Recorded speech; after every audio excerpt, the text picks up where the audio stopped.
పరిశుద్ధ బైబిల్ గ్రంథము నుండి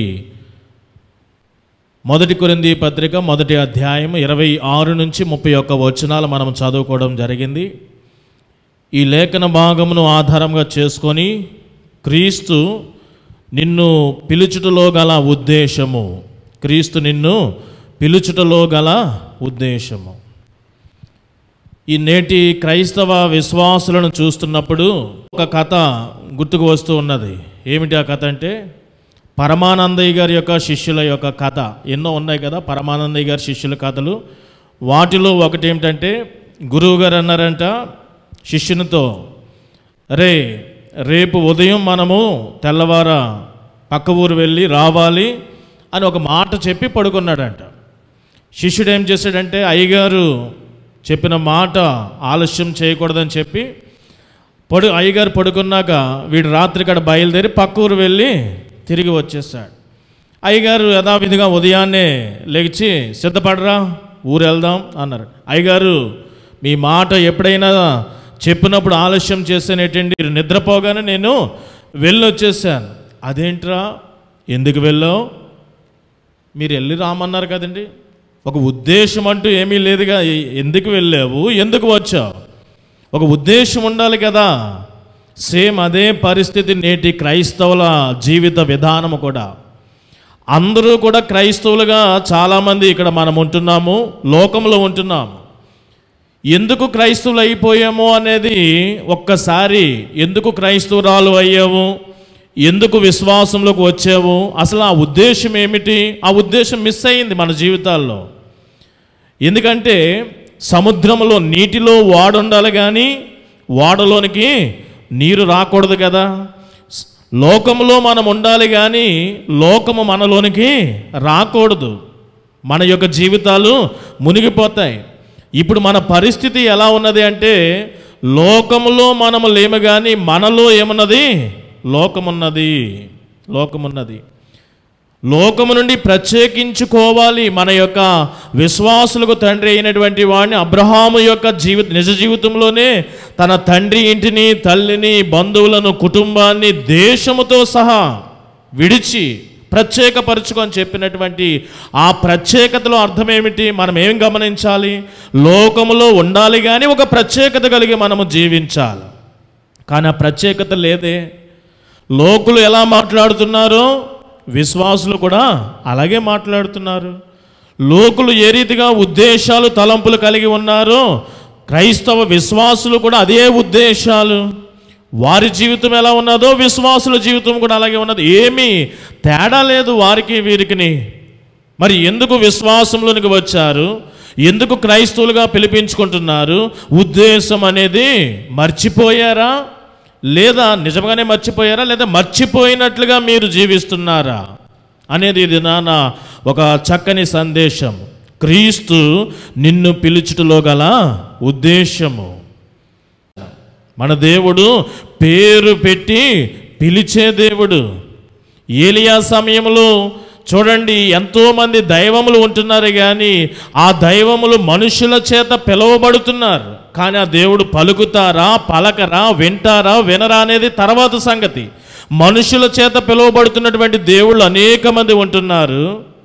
కానీ దేవుడు మనిషిని పిలిచే ఆ దైవం ఎక్కడైనా ఉన్నదంటే మనము ఆరాధిస్తున్న దేవుడు మాత్రమే. ఏ దైవము కూడా సృష్టిలో పేరు పెట్టి పిలిచినటువంటి దైవములు ఎక్కడా కూడా సాక్ష్యాలు లేవు. చెప్పుకోవడమే కానీ సాక్ష్యాలు లేవు. మన దేవుడు హాగర్ను పిలిచాడు, అబ్రహామును పిలిచాడు, మోషేని హోరేబు పర్వతం మీద పిలిచాడు, పిలుస్తూనే యాకోబుని ఎబ్బోగ్రేవు దగ్గర పిలిచాడు, సమూయేలుని బాల్యము వయసులో ఉన్నప్పుడు పాపంలో ఉంటుండగా అనేక మందిని, మనలను, సీమోనును పిలిచాడు. అందరినీ కూడా, ఫిలిప్పును, అందరినీ కూడా మన దేవుడు ఎలాంటి వాడంటే పిలిచే దేవుడు. మనుషుల చేత పిలిపించుకునేవాడు కాదు, పిలిచినా సరే పలకనటువంటి దేవుడు కాదు మన దేవుడు. ఆయనే మనలను పేరు పెట్టి, నా గొర్రెలు నా స్వరము వింటాయి, వాటిని నేను ఎరుగుదును. నా స్వరం అవి వింటాయి, నేను వాటిని ఎరుగుదు. నా పేరు, వారి పేరు కూడా నాకు తెలుస్తుంది. ఆ క్రమంలోనే మన దేవుడు పిలిచే దేవుడుగా, ఉంటున్నాడు. ఇది నాన్న పిలిచిన వారు ఎవరు అనే ఒక ప్రస్తావనకు వస్తే, పిలిచిన వాడు నిమిత్త మాత్రుడు, నామమాత్రుడు, ఒక మనిషి కాదు. 9వ వచనం చదువుతున్నప్పుడు ఇదే అధ్యాయంలో మొదటి అధ్యాయము, అక్కడ చక్కని మాటలు 2 విషయాలు అక్కడ మనకు అర్థమవుతున్నాయి. మన ప్రభువైన యేసుక్రీస్తు అను తన కుమారుని సహవాసమునకు మిమ్మును పిలిచిన, ఎవరంట పిలిచిన వాడు? మానవుడా? పిలిచిన వాడు దేవుడు. 2వ విషయం కూడా అక్కడే ఉన్నది, ఆయన ఎవరట? నమ్మదగినటువంటి దేవుడు. దేవుళ్ళు అందరూ ఉన్నారు. పిలిచినవాడు, మనల్ని పిలిచినవాడు దేవుడు. 2వది, ఆ దేవుడు నమ్మదగినటువంటి దేవుడు. ఇది మనం గుర్తెరగాల. ఎవరిని పిలిచాడు? 2వ ప్రశ్న. అంటే ఇప్పుడు మనం చదువుకున్నామే, ఎవరిని పిలిచాడు? ఇదిగో మీలో పిలువబడినటువంటి పిలుపుని మీరు చూడండి సహోదరులారా, మిమ్మును పిలిచిన పిలుపును చూడుడి అని పౌలు ఎందుకు అంటున్నాడంటే, మీరు ఉద్దేశమును మర్చారు. ఎందుకు బాప్తిసం తీసుకున్నారో ఆ ఉద్దేశం మర్చారు. పరమానందయ్య శిష్యులలో ఒకడు ముందుగానే గురువు గారు చెప్పినట్లుగా ఊరెళ్ళి తిరిగి వచ్చినట్లుగా, బాప్తిసం ఎందుకు తీసుకున్నావో, క్రీస్తు నిన్ను ఎందుకు పిలిచాడో, ఎందుకు ఏర్పాటు చేసుకున్నాడో ఆ ఉద్దేశం మర్చారు మీరు. సహోదరులారా, మిమ్మును పిలిచిన పిలుపును చూడడి. మీలో ఎవరైనా సరే లోకరీత్యా జ్ఞానవంతులున్నారా? జ్ఞానవంతులున్నారా? లేరు. బలవంతులున్నారా? లేరు. ఎన్నికైనటువంటి వారు ఉన్నారా? లేరు. మరి ఎవరిని పిలిచాడంటే 4-5 విషయాలు అక్కడ చెప్పాడు. పిలిచిన వాడు దేవుడు. 2వది నమ్మదగినటువంటి దేవుడు. ఎవరిని పిలిచాడు? వెర్రి వారిని, బలహీనులను, నీచులను, తృణీకరింపబడిన వారిని, ఎన్నికలేనటువంటి 5 విషయాలు కలిగినటువంటి ప్రజలను పిలిచాడు. ఎక్కడ ఉండగా పిలిచాడు? ఏ స్థితిలో ఉండగా పిలిచాడు?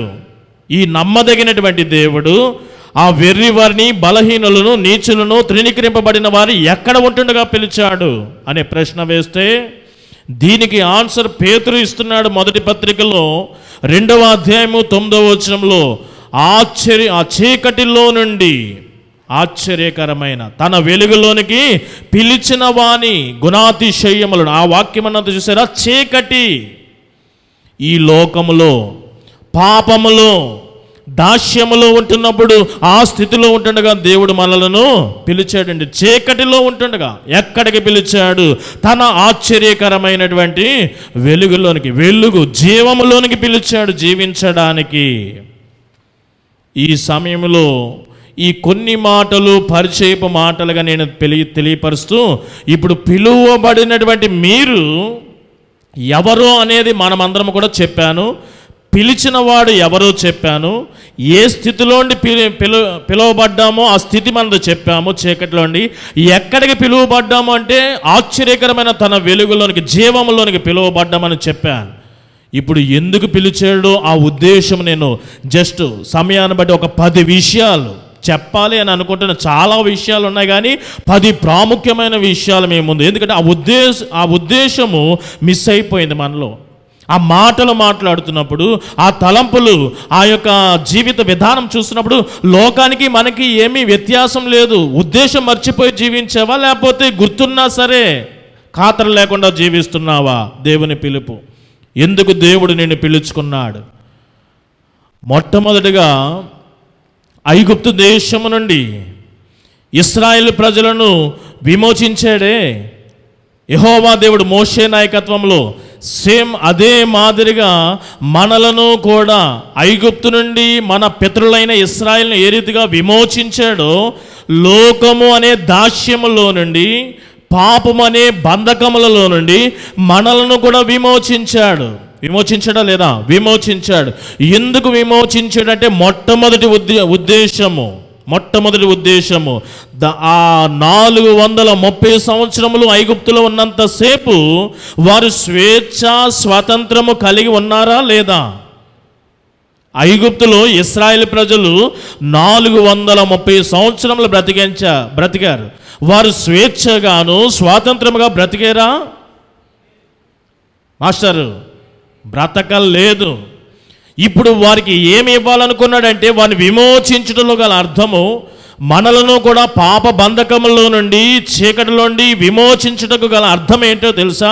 మనలను కూడా స్వేచ్ఛగా స్వతంత్రముగా జీవించడానికి. మొదటి విషయం, నిన్ను ఎందుకు పిలిచాడంటే స్వేచ్ఛగా. అదే గలతీ పత్రిక 5వ అధ్యాయం 1వ వచనంలో చెప్తాడు కదా, ఈ స్వతంత్రము క్రీస్తు మనకి అనుగ్రహించి మనల్ని ఏం చేశాడంటే చాలా స్వేచ్ఛగా స్వతంత్రులుగా చేశాడు.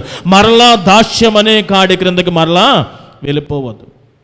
ఇప్పుడు మీరందరూ కూడా ఎందుకు చెప్తున్నానంటే, మరలా స్వేచ్ఛగా బ్రతకండి అని మీకు చక్కని స్వేచ్ఛ స్వతంత్రాలు కలిగిన జీవితాన్ని ఇస్తే మీరు ఎక్కడికి వెళ్ళిపోతున్నారు? మరలా మీ మాటలు, మీ క్రియలు, మీ తలంపుల వలన మరలా ఆ బందీలుగా వారు ఇశ్రాయేలు ప్రజలు అదే కోరుకున్నారు. ఈ అరణ్యంలో చచ్చుట కంటే మళ్ళా ఆ దాస్యమే బాగున్నదని అనుకున్నారు. ఐగుప్తులో మాకు ఆహారము, చనిపోయినప్పుడు ప్రాతి పెట్టుకోవడానికి స్థలము అదే బాగున్నదనే ఎలాగా ఉబలాట పడ్డారో, ఆతృత పడ్డారో, సేమ్ ఇప్పుడు కూడా మనం చేసేది అదే. వారికి మనకి తేడా ఏమీ లేదు. చీకటిలోండి, బంధకంలోండి క్రీస్తు ఆయన మనల్ని విమోచిస్తే నీ నోటి మాటలు, నీ క్రియలు, నీ జీవితం ద్వారా మరలా ఏం చేస్తున్నావు? దాస్యములోనికి వెళ్ళిపో. స్వేచ్ఛను, స్వతంత్రాన్ని ఎందుకు కోల్పోతున్నారు? ఉద్దేశం ఏంటంటే, నేను పిలిచిన ఉద్దేశము ఇప్పుడు వచనము చదివి వినిపించండి. గలతీ పత్రిక 5వ అధ్యాయము 13వ వచనము.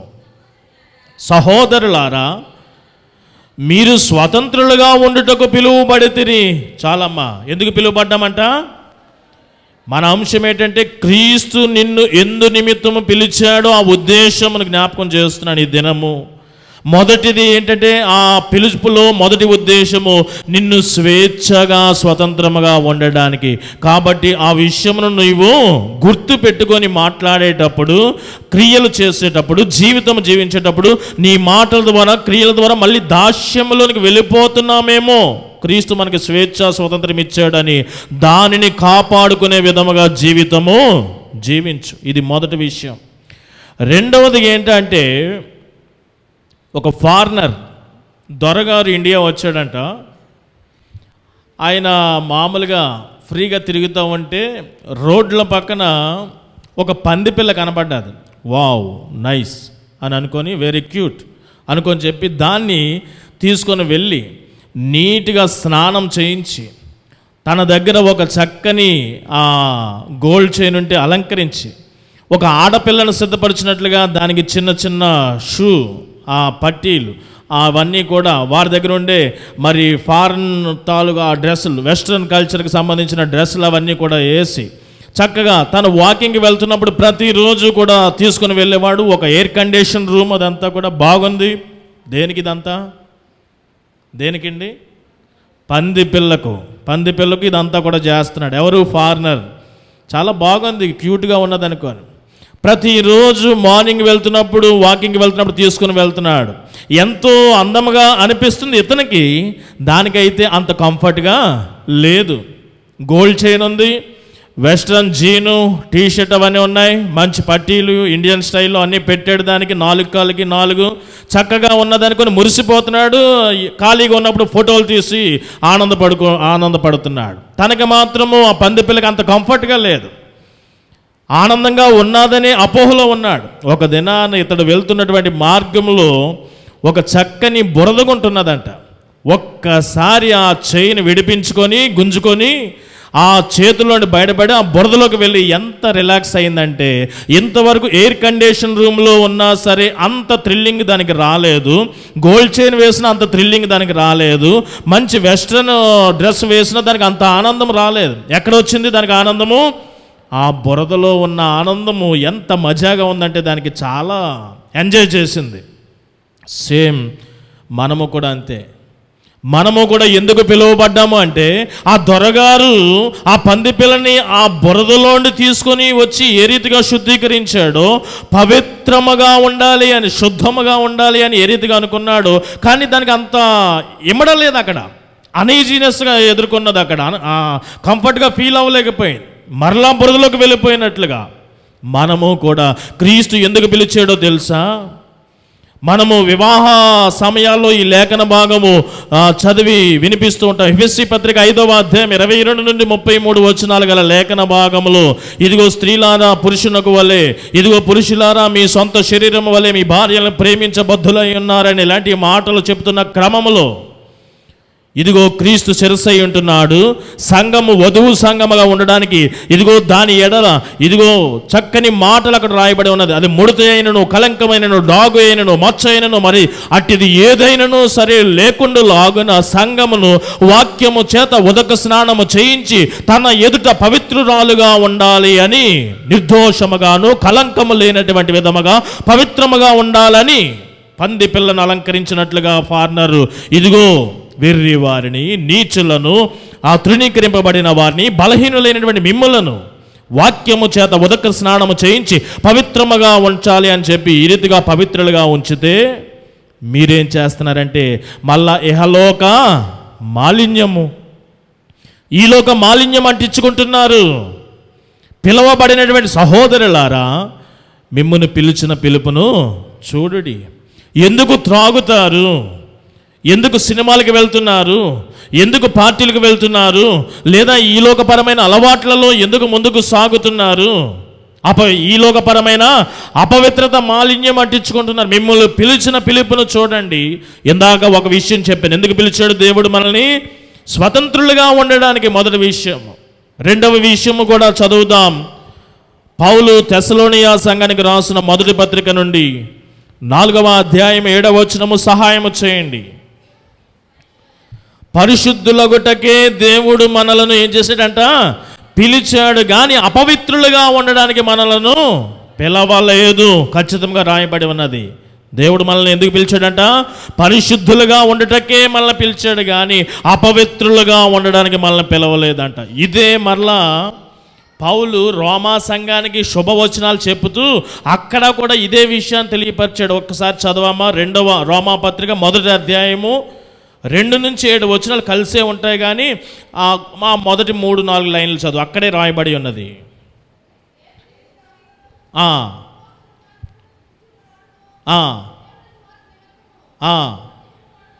దేవుని సువార్త నిమిత్తము ప్రత్యేకబడిన వాడనైన పౌలు రోమాలో ఉన్న దేవుని ప్రియులందరికీ, అనగా ఎవరికి రాస్తున్నాడో తెలుసా? పరిశుద్ధులుగా ఉండుటకు పిలువబడిన వారందరికీ. ఏమో వినపడిందా? రోమా పత్రిక రాస్తున్నాడు. ఏ సంఘానికి రాస్తున్నాడంటే రోమా క్రైస్తవ సంఘానికి. వారందరూ కూడా ఎవరు అంటే క్రీస్తు చేత పిలువబడిన వారు. ఎందుకు పిలువబడ్డారు అనే ఉద్దేశం అక్కడ రాస్తున్నాడు. ఆ ఫ్లోలో, ఆ కంటిన్యూషన్ ఏమన్నా, ఇదిగో పరిశుద్ధులుగా ఉండడానికి పిలువబడ్డారు మీరు, మీకు శుభాలు ప్రభు పేరట. మనం ఎందుకు పిలువబడ్డామండి? పరిశుద్ధులుగా ఉండడానికి. మనము పితరుల వల్లే ఏమవుతున్నామంటే ఇహలోక మాలిన్యమును అంటించుకున్నాం. పితరుల వల్లే ఎందుకు అన్నానో తెలుసా? వారు కూడా నేను మీ దేవుడును, మీరు నా జనమై ఉండాలి. హోషియా, ఒక్కసారి ఏమనుకోక, నీ జీవితము నాటకీయ రంగము వల్లే వీరికి చూపిద్దారనుకున్నా. నీవు ఒక వ్యభిచారిని పెళ్లి చేసుకో. ఆవిడితో చెబుతున్నటువంటి మాటలు ఏమిటో తెలుసా? నీవు నిత్యము నాకే ఉండునట్లుగా నిన్ను ప్రధానము, నా దయాదాక్షిణ్యములతో నిన్ను ప్రధానము చేసుకొనుచున్నాను. నీవు వ్యభిచారివి, ఇంతవరకు కూడా నీవు ఇతరుల దేవతలను ఆరాధించే ఇశ్రాయేలు.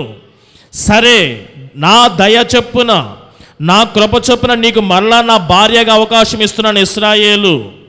నిత్యము కూడా నీవే నాకు మాత్రమే ఉండులాగున నిన్ను ప్రధానము చేసుకుంటున్నాను అంటే ఉన్నదా ఇశ్రాయేలు? ఆ యొక్క గోమెరు ఉన్నదా? ఆ హోషియా జీవితంలో భార్యగా వచ్చిన వ్యభిచారి మరలా వ్యభిచారంలోకి ఎలా వెళ్ళిపోయిందో, ఇశ్రాయేలు ప్రజలు ఎలా వెళ్ళిపోయారో, మనము కూడా ఏం చేస్తున్నామంటే సేమ్. గోమెరు ఏం చేసిందో, ఇశ్రాయేలు యెహోవా దేవుని ఎడల ఏం చేశారో, మనము కూడా యేసుక్రీస్తు ఎడల అదే చేస్తున్నామండి. పరిశుద్ధులుగా ఉండడానికి, పవిత్రులుగా ఉండడానికి పిలువబడ్డాం. కానీ ఈ లోక మాలిన్యం మనం ఏం చేస్తున్నాం? అంటించుకుంటున్నాం. ఉద్దేశము మర్చిపోయావా? స్వతంత్రులుగా స్వేచ్ఛగా ఉండడానికి నిన్ను పిలిచాడు దేవుడు. ఉద్దేశమును మర్చిపోవద్దు, దాస్యంలోనికి వెళ్ళిపోవద్దు. రెండవది పవిత్రత, పరిశుద్ధులుగా ఉండడానికి నిన్ను పిలిచాడు దేవుడు.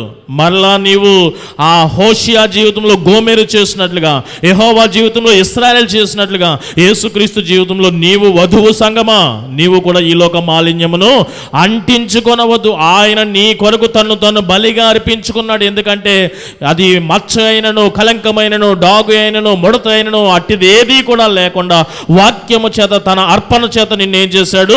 పవిత్రముగా చేసుకున్నాడు, నిర్దోషముగా చేసుకున్నాడు, నిందారహితులుగా చేసుకుని తన ఎదుట నిన్ను నించోబెట్టుకున్నాడు. నీవేమో వేరే ఆలోచనలతో ఈ లోకల వల్ల జీవిస్తున్నావేమో, ఉద్దేశమును నీవు మర్చిపోవద్దు. ఇది రెండవది, గుర్తుంటాయండి, ఇది రెండవది. మూడవ విషయాన్ని కూడా నేను మీకు తెలియపరుస్తున్నాను.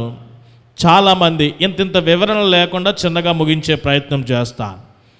చాలామంది క్రీస్తు విషయమై, క్రైస్తవ్యం విషయమై, బైబిల్ విషయమై, పాట పాడే స్తుతి ఆరాధన విషయమై సిగ్గుపడుతూ ఉంటారు. నామోషి, మేము క్రైస్తవులం అని చెప్పుకోవడానికి నామోషి పడుతూ ఉంటారు. సిలువలు ధరించడానికి నామోషి పడుతూ ఉంటారు. ఎక్కడైనా పబ్లిక్ ఏరియాల్లో భోజనము కానీ లేదా ఏదైనా సరే అందరి ఆచార ప్రకారం వారు చేసుకుంటూ ఉంటే, నీ యొక్క సాంప్రదాయ ప్రకారం, నీ ఆచార ప్రకారం వెళ్తున్నప్పుడు కానీ, భోజనం దగ్గర కానీ, ఏదైనా ప్రారంభించుతున్నప్పుడు కానీ ప్రార్థన చేసుకోవడానికి నామోషి. అయితే నిన్ను పిలిచింది ఎందుకో తెలుసా? ఈ లోకంలో క్రీస్తు వారము అని చెప్పుకోవడానికి నిన్ను పిలిచాడు దేవుడు. నిన్ను ఎందుకు పిలిచాడు తెలుసా? క్రీస్తు వారం అని చెప్పుకోవడానికే పిలువబడదు, క్రీస్తుకు సాక్షులుగా ఉండడానికే. వచనము చెప్తున్నాను, రోమాపత్రిక 1వ అధ్యాయము 7వ వచనం, అంటే 1 నుండి 7 వచనాలు కలిసే ఉంటాయి. అంటే చివరి 2-3 లైన్లు చదివి వినిపించండి. అక్కడ రాయబడి ఉన్నది.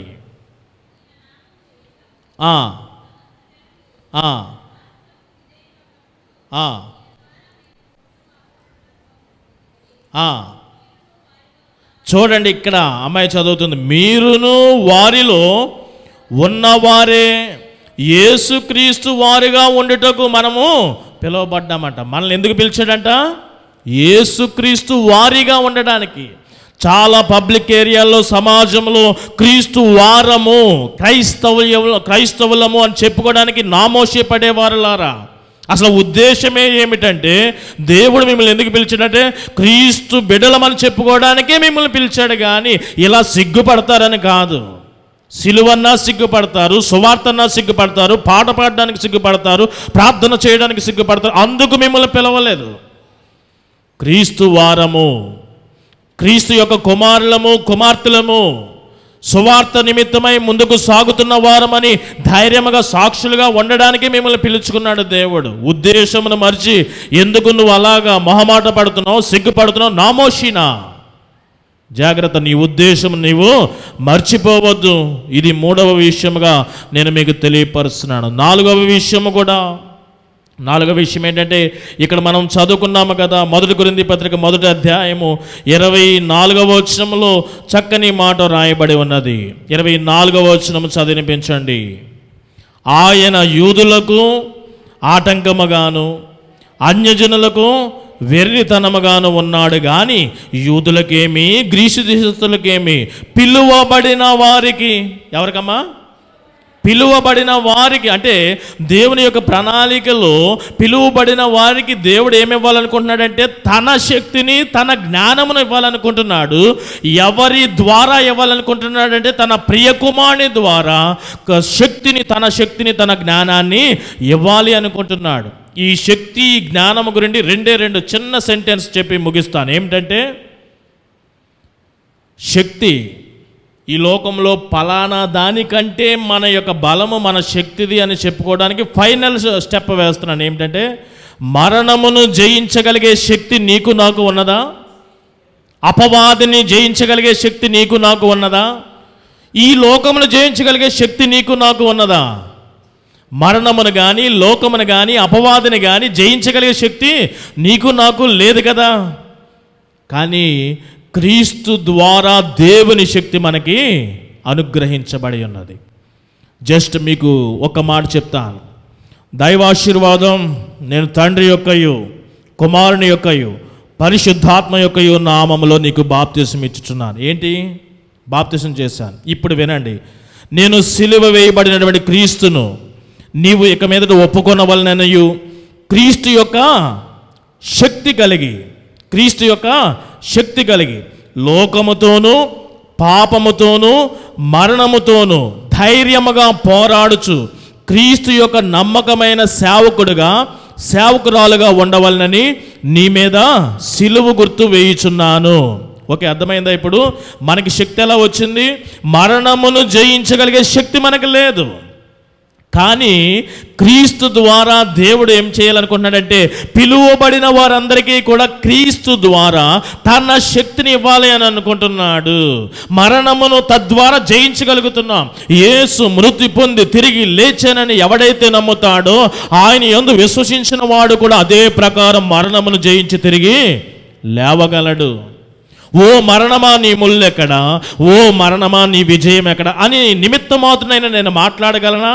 అంత శక్తి నాకు లేదు. కానీ క్రీస్తుని అంగీకరించగలిగితే దేవుడు క్రీస్తు ద్వారా నాకు శక్తిని ఇస్తున్నాడు. అపవాదునేమిటి, లోకమునేమిటి, మరణమును కూడా జయించగలిగే ఆ శక్తి.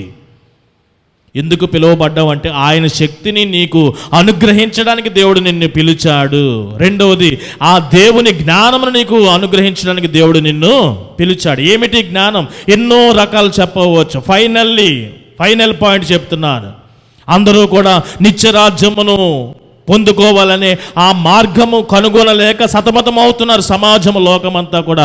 క్రీస్తు ద్వారా ఆ మార్గమును దేవుడు మనకు అనుగ్రహించాడు. ఆ జ్ఞానమును, నిత్యరాజ్యమును వెతికి దానిలో ప్రవేశించగలిగే ఆ అనుభవ జ్ఞానమును దేవుడు మనకు అనుగ్రహించాడు క్రీస్తు ద్వారా.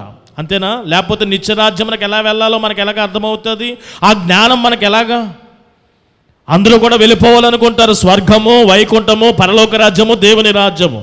ఎలా వెళ్ళిపోలో ఎవరికి మార్గము తెలియదు. ఆ మార్గమును తెలియపరిచే జ్ఞానము క్రీస్తు ద్వారా దేవుడు మనకి అనుగ్రహించాడు. తను ఎవరైతే పిలువబడ్డారో, గ్రీసు దేశస్తులకేమి, యూదులకేమి, ఎవరైతే క్రీస్తునందు విశ్వాసం ఉంచారో పిలువబడిన వారందరికీ కూడా పరలోకపు తండ్రి ప్రణాళికలో క్రీస్తు ద్వారా దేవుని శక్తి, దేవుని జ్ఞానము అనుగ్రహించడానికే పిలువబడ్డారు. ఇది 4వ విషయముగా నేను మీకు తెలియపరుస్తున్నాను. 5వ విషయం మీ అందరికీ తెలిసినదే, మీకు అందరికీ ఇష్టమైనదే, తెలిసినది కాదు, మీ అందరికీ కూడా ఇష్టమైనదే. వచనం ఎక్స్ప్లెయిన్ చేయను, వచనం చదువుకొని ముందుకు వెళ్దాం. పేతురు రాసినటువంటి మొదటి పత్రిక 3వ అధ్యాయము 9వ వచనము సహాయం చేయండి. ఆశీర్వాదమునకు వారసులవుటకు మీరు పిలువబడితిరి. ఆశీర్వాదమునకు వారసులవుటకు. ప్రార్థనలు మీరు చేస్తారు కదా, అడుగు వాటికంటే, ఊహించిన వాటికంటే తప్పేమైనా చెప్పారంటారా? సరే, ఏదో ఒకటి, మీరైనా నేనైనా ఇద్దరం ఒకటే కదండి. ఊహించిన వాటికంటే, అడుగు వాటికంటే అత్యధికమైనటువంటి ఆశీర్వాదాలు దయచేశాడు. మన దేవుడు ఎందుకు పిలిచాడంటే ఆశీర్వాదాలు అనుభవించడానికే నిన్ను పిలిచాడు. కాబట్టి ఎందుకు ఆశీర్వాదాలు చేజార్చుకుంటాం? ఇది మరి ఒక ఉద్దేశం, నువ్వు ఆశీర్వాదముగా ఉండాలి అని. ఇది 5వ విషయం. 6వ విషయాన్ని కూడా నేను మీకు తెలియపరుస్తున్నాను. అబ్రహాము, లోతులు వారు కొంచెము సంపద ఎక్కువయ్యేసరికి, మందలు ఎక్కువయ్యేసరికి కాపరుల యొద్ద గొడవ అవుతుందేమో అని ముందస్తు చర్యగా వారు వేరుగా జీవించాలని ఒక ఆలోచన. వెంటనే పెద్దవారైనటువంటి వారు ఎన్నుకున్నట్లో అవకాశము, ఆ వెసులుబాటు కలిగినటువంటి వారు, ముందు పెద్దలే కదా ఎన్నుకోవాలా. అబ్రహాము ఏమాత్రము కూడా ఆ స్వాస్థ్యముగానో స్థలమును ఎన్నుకోవడానికి ముందుకు ఒక అడుగు వేయలేదు. ఆసక్తితో, ఆశతో, తపనతో ఒక అడుగు ముందుకు వేయలేదు. ఎందుకు వేయలేదు అనేది ఒక ఆలోచన అయితే, ఈ ఐగుప్తులో పెంచబడినటువంటి మోషే యువరాజు ఐగుప్తు ధనం మీద ఆశ పెట్టుకోలేదు, ఆశపడలేదు. ఎందుకు? పౌలు కూడా సన్హెద్రిన్ సభ యొక్క సభ్యత్వం కలిగినటువంటి వాడే, 3 పౌరసత్వాలు కలిగినటువంటి వాడే. అప్పట్లో ప్రపంచ అగ్ర దేశాల సామ్రాజ్యాల పౌరసత్వం, రోమన్, గ్రీకు, యోధా, ఆ పౌరసత్వాలు కలిగినటువంటి వాడు. ఒక దేశపు పౌరసత్వం కలిగి ఉండాలంటే కష్టమవుతుంది ఇప్పుడు కూడా. అప్పుడే ఒక 3 సామ్రాజ్యాల పౌరసత్వాలు కలిగినటువంటి వాడు దేవుని యొక్క పరలోక పౌరసత్వం కలిగి ఉన్నాడు. ఆయన కూడా ఇవన్నీ కూడా విడిచిపెట్టడానికి ఎందుకు అబ్రహామేమో వెనకంజ వేశాడు ఈ లోకపరమైన విషయాలు, ఐగుప్తు ధనం విషయంలో మోషే వెనకంజ వేశాడు, పౌలు కూడా మిగిలిన ఎన్నో ఆధిక్యతలు ఉన్నాయి, సన్హెద్రిన్ సభ అలాంటి ఆధిక్యతలు ఉన్న వాటిని కూడా ఎందుకు వెనక వేశాడంటే, ఒక్క దగ్గర పౌలు దగ్గర చెప్తాను, తిమోతితో అంటున్నాడు, మంచి పోరాటము నేను పోరాడి తిని నా పరుగు కడముట్టించి తిని నా కొరకు ఏమన్నదంట, నీతి కిరీటము ఉన్నది. అంటే నీతి కిరీటము ఉన్నది అని ఈయనకి ఎలా తెలుసు? ఆల్రెడీ ఆయన దేవుని చేత వాగ్దానము చెయ్యబడిన వాడు. సేమ్ అదే అబ్రహాము నిన్ను ఆశీర్వదిస్తాను, అదే సేమ్ మోషే కూడా దేవుని చేత వారందరూ కూడా వాగ్దానము పొందుకున్నవారు. ఈ దినాన పిలువబడిన వారందరికీ కూడా నిత్య స్వాస్థ్యము యొక్క వాగ్దానాలు అనుగ్రహించడానికే పిలువబడ్డారు. ఆ రెఫరెన్స్ నేను చెప్తాను. హెబ్రీ పత్రిక 9వ అధ్యాయం 15వ వచనము. హెబ్రీ పత్రిక 9వ అధ్యాయము 15వ వచనము చదివి వినిపించండి. ఈ హేతువు చేత మొదటి నిబంధనా కాలంలో జరిగిన అపరాధముల నుండి విమోచనము కలుగుటకై ఆయన మరణము పొందినను పిలువబడిన వారు, జాగ్రత్తగా వినండి, పిలువబడిన వారు నిత్యమైన స్వాస్థ్యమును గూర్చిన వాగ్దానమును పొందు నిమిత్తము. ఏంటంట? పిలువబడిన వారు నిత్యమైనటువంటి ఆ స్వాస్థ్యమును గూర్చినటువంటి వాగ్దానము పొందు నిమిత్తము ఆయన క్రొత్త నిబంధనకు మధ్యవర్తి అయి ఉన్నాడు. ఎందుకు పిలువబడ్డామంట? నిత్యమైన స్వాస్థ్యమును గురించిన వాగ్దానం పొందడానికి. Already reserved. నిత్యరాజ్యము పౌలుకి రిజర్వ్డ్ అయిపోయింది, అబ్రహాముకి రిజర్వ్ అయిపోయింది. మనకి కూడా అలాంటి వాగ్దానం ఉన్నది, మనకి రిజర్వ్డ్ ఉన్నది పరలోక రాజ్యం. అందుకనే నిన్ను పిలువబడ్డాడు. ఎవర్రా బస్సులో ఎవరికి టికెట్లు ఉన్నాయంటే ముందుగానే ఇంటిమేషన్ ఇచ్చారండి, వాళ్ళకే ఉన్నాయి. అలాగనమాట. వీరందరూ కూడా వీరందరూ పిలువబడిన వారు. దేనికి? ఆల్రెడీ వారికి వాగ్దానం ఉంది, నిత్య రాజ్యాలు పొందుకోవడానికి. వీరందరూ కూడా రాజ్యమును పొందుకోవడానికి వీరందరూ కూడా పిలువబడ్డారు. అందుకనే మనము ఆ పిలుపును మర్చిపోకూడదు. పరలోక రాజ్యము మనకు రిజర్వ్డ్ అయి ఉన్నదనే విషయమును మర్చిపోకుండా ఈ లోకంలో మాట్లాడాలా, ఉద్దేశించాలా, క్రియారూపంలో మన జీవితం ముందుకు సాగాలి. ఇది ఎన్ని చెప్పాను? నెంబరే గుర్తు లేనప్పుడు ఇంక విషయాలు ఏం గుర్తుంటాయి అని నా యొక్క డౌట్. ఎనీవే, తొందరగా వివరణ లేకుండా ముగిస్తున్నాను. 6 చెప్పాను. 7వ వచనము, ఎందుకంటే రోమపత్రిక 8వ అధ్యాయం 28 నుంచి 30 వచనాలు మనం చదువుకున్నాను. అంత పెద్ద వచనాలు చదవకపోయినా 30వ వచనము జ్ఞాపకం చేసుకుందాం. రోమపత్రిక 8వ అధ్యాయము 28 నుంచి 30 వచనాలు చూడాలి, కానీ సమయమును బట్టి 30వ వచనము ఈ రీతిగా ఉన్నది. మరియు ఎవరిని ముందుగా నిర్ణయించెను వారినే పిలిచాను, ఎవరిని పిలిచానో వారినే నీతిమంతులుగా తీర్చెను, ఎవరిని నీతిమంతులుగా తీర్చెనో వారినే మహిమపరిచాను. దేవుడు ఎందు నిమిత్తం పిలిచాడు అంటే నీతిమంతులుగా ఉండడానికే దేవుడు పిలిచాడు. దానిలోనే రెండవ ఆప్షన్ ఏమిటంటే, ఎందుకు నీతిమంతులుగా ఉంచడానికి పిలువబడ్డాడంటే మిమ్ములను మహిమపరచడానికే. ఈ పిలుపును నీవు మర్చిపోవద్దు. సహోదరులారా, మిమ్మల్ని పిలిచిన పిలుపును చూడుడి. ఒక్కసారి మీ యొక్క మదిలో రిమైండ్ చేసుకోండి. ఎందుకు పిలువబడ్డారు? నీతిమంతులుగా ఉండడానికి మీరు పిలువబడ్డారు.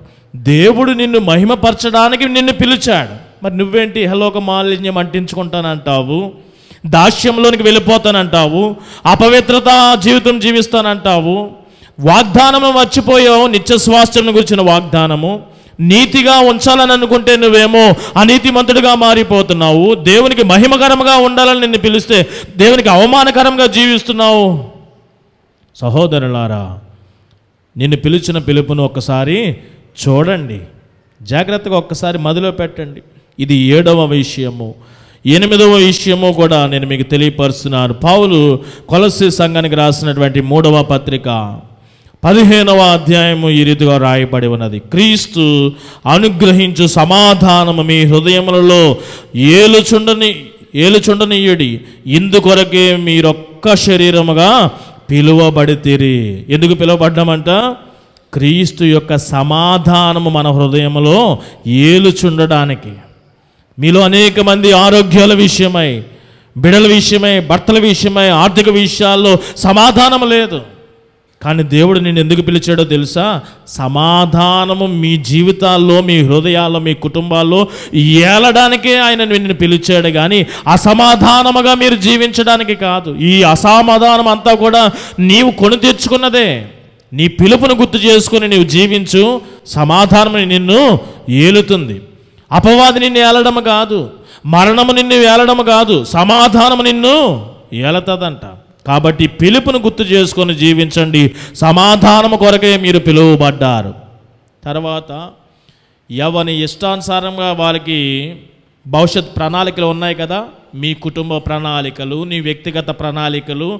నా ఇష్టం అంటాడు ఒకడు, నా కొడుకు, లేకపోతే మీ కూతురు మీ ఇష్టం అంటూ ఉంటుంది. ఇక్కడ పిలువబడింది ఎవడి ఇష్టానుసారంగా వాడు జీవించడానికి, నా ఇష్ట ప్రకారం నీ ఇష్ట ప్రకారం జీవించడానికి కాదు. మనందరి గోల్ పాయింట్ కూడా ఒకటే. అదే చెప్తున్నాడు ఇక్కడ ఎఫెసీ పత్రిక 4వ అధ్యాయం 4వ వచనంలో. మీరు పిలువబడినది ఎవడిష్టానుసారంగా వాడు జీవించడానికి కాదు, కానీ ఇక్కడ ఒకటి రాయబడి ఉన్నది. ఏమిటంటే శరీరం ఒక్కటే, ఆత్మయు ఒకటే. ఆ ప్రకారమే మీ పిలుపు విషయమై డైరెక్ట్గా చెప్పేయవచ్చు. నిరీక్షణ కూడా ఒక్కటే అని చెప్పేయవచ్చు కదండి. ఏమన్నా నా మాటలు మీకు అర్థమవుతున్నాయా? అక్కడ పైన ఏమని రాయబడము? శరీరం ఒకటే, ఆత్మ ఒకటే, నిరీక్షణ ఒకటే అని రాయొచ్చు కదా. ఆ ఫ్లో అలా రాయొచ్చు కదా. రాయడానికి అవ్వదంటారా? అర్థవంతంగా ఉండదా? అర్థవంతంగా ఉంటుంది. కానీ అక్కడ మెన్షన్ చేసి మరీ రాశారు ఏమిటంటే శరీరము ఒకటే, ఆత్మయు ఒక్కడే. ఆ ప్రకారం చూడండి ఎంత వివరణాత్మకంగా మీకు రాశాడంటే మీ పిలుపును, మీ ఉద్దేశాన్ని మర్చిపోతారని. ఆ ప్రకారము మీ పిలుపు విషయమై ఒక్కటే నిరీక్షణ యందుండుటకు మీరు పిలువబడ్డారు. నా ఇష్ట ప్రకారం నేను దేవుడు నిన్ను పిలిచి సంఘములో క్రైస్తవరాలుగా, క్రైస్తవుడుగా బాప్తిస్మ వరప్రసాదం ద్వారా నీకు ఒక చక్కని నడిపించిన మరలా పాత పాటే పాడతానంటే కుదరదు. మనకి ఒకే ఒక నిరీక్షణ, దేవుని రాజ్యము. క్రీస్తు మరలా తిరిగి రాబోతున్నాడు, ఆయనను ఎదుర్కొనే వారిగా ఉండాలా. ఈ ఉద్దేశం, ఈ నిరీక్షణయే తప్ప ఇంకా నా ఇష్ట ప్రకారం నేను జీవిస్తాను అనే టార్గెట్లు కానీ గోల్స్ కానీ ఎవరు పెట్టుకోవడానికి లేదు. మనందరి గోల్, నిరీక్షణ ఒక్కటే. అందునిమిత్తమే పిలువబడ్డాం. సహోదరి, సహోదరుడా, నిన్ను పిలిచిన ఉద్దేశం ఒక్కసారి చూడుడి, జ్ఞాపకం చేసుకున్నది. ఫైనల్గా 9 చెప్పాను, ఫైనల్గా ఒక్కటి చెప్పి నేను ముగిస్తాను. నిత్య జీవం పొందుటకు మనము పిలువబడ్డామంట. 1 తిమోతి పత్రిక 6వ అధ్యాయం 12వ వచనము. 1 తిమోతి పత్రిక 6వ అధ్యాయం 12వ వచనం. మొన్న లెసన్లో సండే బిఫోర్ లాస్ట్ సండేనో ఎప్పుడో వచ్చింది ఈ లెసన్. విశ్వాస సంబంధమైన మంచి పోరాడము, నిత్య జీవమును చేపట్టము, దాన్ని పొందుటకు నీవు పిలువబడి అనేక సాక్షులు ఎదుట మంచి ఒప్పుకోలు పొందుకుంటేవి కదా తిమోతి. ఎందుకు పిలువబడ్డావు తిమోతి? లేకపోతే దైవాశీర్వాదం ఫలానా సో అండ్ సో ఎవరైనా సరే ఎందుకు పిలువబడ్డారు? నిత్య జీవము పొందుటకే మీరు పిలువబడ్డారు. 10 విషయాలు నేను జస్ట్ జ్ఞాపకం చేశాను, వివరణ మాత్రం ఇవ్వలేకపోయాను. వివరణ మాత్రము చాలా విషయాలకు మీకు ఇవ్వలేకపోయాను. 10 విషయాలు మాత్రం గుర్తు చేశాను. ఆ ఉద్దేశం ఏమిటని, ఆ ఉద్దేశమును మీరు ఎరిగి జీవించాలి. పిలిచిన వాడు ఎవడు సామాన్యుడు కాదు, మనిషి కాదు, మనుషుల చేత పిలిపించుకునేవాడు కాదు. ఆయన పేరు పెట్టి మనల్ని పిలిచేది వాడు. ఆయన దేవుడు, నమ్మదగినటువంటి దేవుడు. ఎవరిని పిలిచాడు? వెర్రివారిని, బలహీనులను, అలాగే నీచులను, తృణీకరింపబడిన వారిని, ఎన్నిక లేనటువంటి వారిని పిలిచాడు. ఎక్కడుండగా, ఏ స్థితిలో నుండగా పిలిచాడు? చీకటి అనే పాపములో ఈ లోకములో బందీలుగా ఉంటున్నప్పుడు పిలిచాడు. ఎక్కడికి పిలిచాడు? తన ఆశ్చర్యకరమైన తన వెలుగులోనికి, జీవములోనికి పిలిచాడు. ఎందుకు పిలిచాడు? 10 విషయాలు. కమాన్, ఎగ్జామ్ పెట్టాను, జస్ట్ చిన్నది.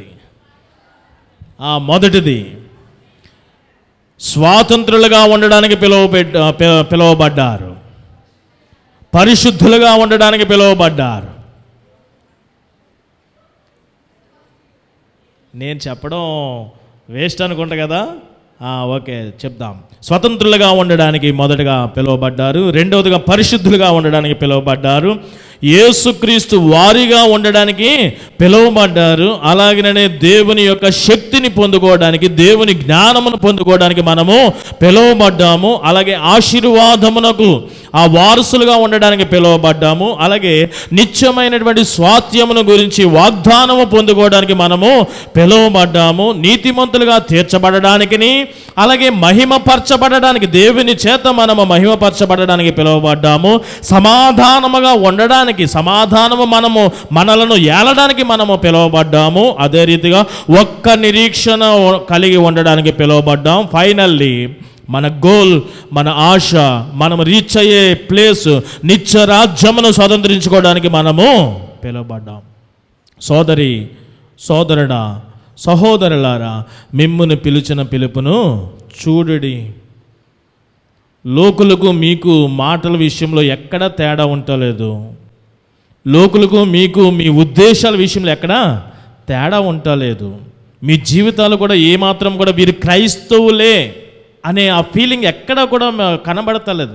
మచ్చుకంతైనా సరే ఎక్కడ కూడా వస్త్రధారణలో కానీ, మాటలో కానీ, జీవిత విధానంలో కానీ, ఎవ్రీథింగ్ ఏదైనా సరే ఎక్కడ కూడా వేరియేషనే లేదు. నీ పిలుపును ఒక్కసారి చూచి, అనేకమైన ఉన్నా సరే ఒక 10 విషయాలు నిన్ను పిలుచుటలో గల, రేపు ఉదయం పక్కూరికి వెళ్ళి రావాలరా అన్నాడు. వీడు వెళ్ళొచ్చేసాడు. ఎందుకు వెళ్ళొచ్చాడో వాడికి తెలియదు. ఎందుకు వెళ్ళేవరా, ఎందుకు వచ్చావు అని పరమానంద శిష్యుడు ఆ గురువు గారు అడిగారు. ఏమీ తెలియదు. ఎందుకు క్రైస్తవురాలు అయిపోయావు, దేవుడు నేను ఎందుకు పిలిచాడంటే ఉద్దేశం లేనటువంటి, తెలియలేదా లేకపోతే మర్చిపోయారా ఏంటో తెలియదు కానీ లోకుల వల్లే జీవించేస్తున్నారు. కానీ క్రైస్తవం ఎందుకు పుచ్చుకున్నావంటే ఏమీ తేడా లేదు. కాబట్టి ఉద్దేశమును ఎరిగి ఇక మీదట నీవు పిలుపు యొక్క ఉద్దేశమును ఎరిగి ఇక మీదట నీ జీవితము జీవించు. దేవుడు ప్రతి విషయంలో నీకు తోడుగా ఉంటాడు. పిలువబడిన వారికి ఆశీర్వాదము, నిత్యరాజ్యము అనేది కూడా, సమాధానం అనేది కూడా, పవిత్రత అనేది కూడా, నీతి అనేది, దేవుని చేత మహిమపరచబడడం అనేది, ఇలాంటివన్నీ కూడా ఉంటాయి. అవన్నీ కూడా మీరందరూ కూడా అనుభవించాలని కోరుకుంటూ సమయమును బట్టి కొద్ది మాటలు ఇంతటితో నేను ముగిస్తున్నాను. ఆమేన్.